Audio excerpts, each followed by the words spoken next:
नमस्ते सदावत सले मातृभूमि, जय हिंद। दोस्तों, दिन भर क्या रहा स्पेस, डिफेंस और इंटरनेशनल गलियारे से इस वीडियो में जान लेते हैं।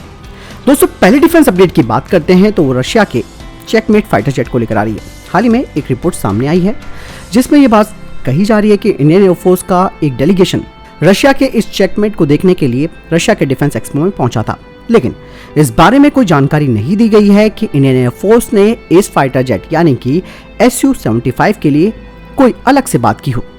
और आपको मालूम ही होगा, और मैंने खुद भी दोस्तों रशिया के Su-75 के बारे में कुछ ज़्यादा ही जानकारी दे दी थी, और आप लोगों के कमेंट भी मेरे पास आए थे कि आप Su-75 की कुछ ज़्यादा ही तरफदारी कर रहे हैं दोस्तों। लेकिन बात ही कुछ ऐसी थी कि Su-75 ने काफ़ी लोगों को अट्रैक्ट भी किया। लेकिन बहरहाल ये खबर सामने आई है कि डिफेंस एक्सपो 2022 जो कि गांधीनगर गुजरात भारत में आयोजित किया जाएगा, वहां पर भी Su-75 को दिखाया जाएगा। हालांकि दोस्तों single engine fighter jet Su-75 की विशेषताएं तो बहुत हैं, लेकिन दोस्तों यहाँ पर भी पैसा खर्च करना एक बर्बादी है।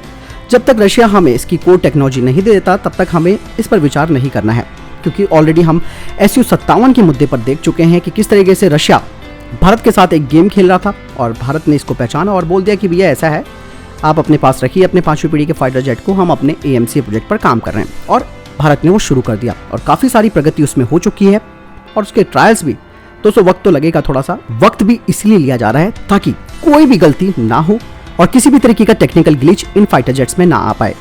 दोस्तों चाइना तो है नहीं हम लोग कि भैया फटाफट से कॉपी किया, बना दिया और दिखा दिया कि भाई हमारा 5th जनरेशन और 6th जनरेशन का फाइटर एयरक्राफ्ट तैयार है। दोस्तों भारत में माइंड्स बैठते हैं, एक अच्छा ब्रेन बैठता है, तो इसीलिए किसी भी चीज़ को एनालिसिस करके उसको बनाना बहुत बड़ी बात होती है। और रही बात इंजन की, तो इंजन के लिए भी भारत ने बहुत कुछ प्रयास किया है और इंजन टेक्नोलॉजी के क्षेत्र में भारत खुद से भी डेवलप कर रहा है। और इसके लिए स्पेशली भारत ने कई देशों के साथ बातचीत की है कि भैया साथ में मिलकर हम लोग फाइटर जेट के इंजन बनाएंगे। बढ़ते हैं डिफेंस अपडेट की तरफ जो कि DRDO को लेकर आ रही है। दोस्तों 2020 में एक रिपोर्ट हमारे सामने आई थी जिसमें कि DRDO की 200 किलोमीटर स्ट्राइक रेंज वाली प्रांस टैक्टिकल बैलिस्टिक मिसाइल का निर्माण किया जा रहा है, जिसका इस्तेमाल सेना और वायुसेना करेगी, खास करके दुश्मन के टारगेट्स को तबाह करने के लिए।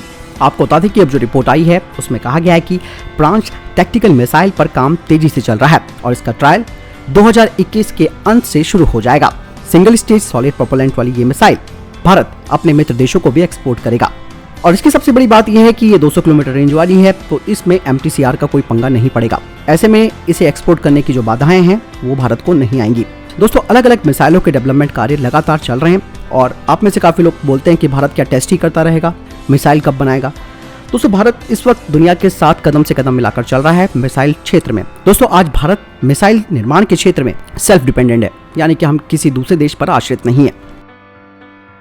दोस्तों अगले डिफेंस अपडेट की बात करते हैं तो वो धनुष गन को लेकर आ रही है। भारतीय सेना की एक जॉइंट टीम जिसमें कि सेना और रक्षा मंत्रालय के कुछ अधिकारी हैं, उन्होंने gun garage factory ordnance factory board का दौरा किया। यहाँ पर इस जॉइंट टीम ने 155 mm धनुष गन की प्रोडक्शन और इंटीग्रेशन के बारे में जानकारी ली और कहा कि इसके क्वालिटी और डिलीवरी संबंधी जो भी इश्यूज हैं यानी कि मुद्दे हैं उन्हें जल्द से जल्द सुलझाया जाए। 2019 में धनुष की पहली खेप के तहत भारतीय सेना को 6 धनुष तोपें मिली थी, लेकिन धनुष गन की क्वालिटी संबंधी कुछ मुद्दे थे यानी कि गुणवत्ता संबंधी कुछ मुद्दे थे जो कि सामने आए थे और इसके बाद इन मुद्दों को सुलझाने के लिए ये ज्वाइंट टीम गठित की गई जिसे कि गन गैराज फैक्ट्री भेजा गया। आपको बता दें कि भारतीय सेना ने कहा कि इस गन के कम से कम 4 बार दोबारा टेस्ट किए जाने चाहिए और भारतीय सेना को जो सेकंड गन का बैच मिलेगा और भारतीय सेना को जो दूसरा बैच मिलेगा उसमें 4 धनुष गन और भारतीय सेना में आएंगी। दरअसल इंडियन आर्मी ने 118 धनुष गन के लिए ऑर्डर दिया है जिन्हें कि 4 सालों में डिलीवर किया जाना है, लेकिन इस वुहान वायरस की वजह से काफी दिक्कतें हो गई है और ऐसा कहा जा रहा है कि 4 साल से ज्यादा वक्त लग सकता है इनकी डिलीवरी के लिए। दोस्तों अगली update ordnance factory board Trichy को लेकर आ रही है।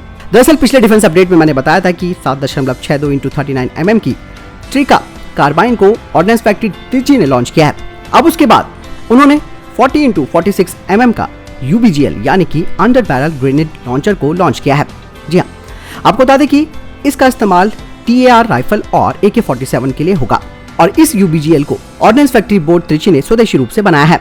इसकी रेंज 400 मीटर है और इसका वजन 1.6 किलोग्राम है और इसे कुछ सेकंडों के अंदर राइफल पर फिट किया जा सकता है और इसका इस्तेमाल काउंटर टेरर और जंगल वॉरफेयर ऑपरेशंस के लिए किया जा सकता है इन्फेंट्री और स्पेशल फोर्सेस के द्वारा। यानी कि दोस्तों ऑर्डिनेंस फैक्ट्री बोर्ड अब काफी तेजी से नए नए प्रोडक्ट्स बना रही है और आत्मनिर्भर भारत के तहत वो आगे बढ़ रहे हैं। लेकिन सबसे बड़ी बात यह है कि दोस्तों, भले ही हम इस वक्त थोड़ा सा पीछे चल रहे हैं हथियारों में आत्मनिर्भर बनने के लिए, लेकिन ऐसा भी नहीं है। लगातार प्रयास जारी हैं और कोशिशें भी बहुत कुछ की जा रही हैं, जिसके तहत आपने देखा होगा कि पहली और दूसरी नेगेटिव लिस्ट जारी की गई, जिसमें कि कई विदेशी जो डिफेंस प्रोडक्ट्स हैं उन्हें नहीं लिया जाएगा, यानी कि उनके आयात पर प्रतिबंध लगाया गया, जिसमें कि भारत स्वदेशी रूप से इन्हें तैयार करेगा। अगली अपडेट यूएनएससी को लेकर आ रही है। भारत आज से संयुक्त राष्ट्र सुरक्षा परिषद की अध्यक्षता करने जा रहा है, यानी कि संयुक्त राष्ट्र सुरक्षा परिषद की कमान आज से भारत के हाथों में होगी। भारत अपनी अध्यक्षता के दौरान समुद्री सुरक्षा, शांति और आतंकवाद को खत्म करने जैसे विषयों पर ध्यान देगा। साथ ही इन मुद्दों पर उच्च स्तरीय कार्यक्रमों की अध्यक्षता भी करेगा। संयुक्त राष्ट्र महासभा अध्यक्ष के कार्यालय से मिली जानकारी के मुताबिक भारत के राजदूत टीएस त्रिमूर्ति ने यूएन महासभा प्रमुख को भारत की अध्यक्षता के दौरान होने वाली गतिविधियों से अवगत कराया है। दोस्तों, इसका सबसे बड़ा फायदा भारत को ये मिलेगा, यानी कि संयुक्त राष्ट्र सुरक्षा परिषद की अध्यक्षता का वो ये है कि ऐसे में पाकिस्तान जो बार बार कश्मीर मुद्दे को उठाता रहता है उस पर लगाम लगेगी। दूसरी तरफ चाइना को भी प्रेशर में डाला जाएगा। इसीलिए भारत को इस पद को संभालने के बाद कई देशों ने, जिसमें कि रूस, फ्रांस समेत कई देश हैं जो भारत के दोस्त हैं, उन्होंने बधाई भी दी है। अगली अपडेट की बात करते हैं तो पाकिस्तान को लेकर आ रही है। एफएटीएफ की ग्रे लिस्ट से बचने की कोशिश में लगे पाकिस्तान को एक बार फिर से झटका लगा है और एक बार ये फिर से साबित हो गया है कि पाकिस्तान आतंकवाद का पनाहगाह है और आतंकवादी संगठन जैश ए मोहम्मद का सरगना मसूद अजहर पाकिस्तान में छिपा बैठा है। ये खुलासा हाल ही में एक रिपोर्ट के मुताबिक हुआ है और इस खुलासे के बाद पाकिस्तान के एफएटीएफ से बाहर निकलने की संभावना अब और ज्यादा खत्म हो चुकी है। रिपोर्ट बताती है कि पाकिस्तान आतंकवाद पर कार्रवाई करने की बजाय उसका पालन पोषण कर रहा है। उसने अंतर्राष्ट्रीय आतंकी मसूद अजहर को अपने यहाँ छिपा कर रखा है।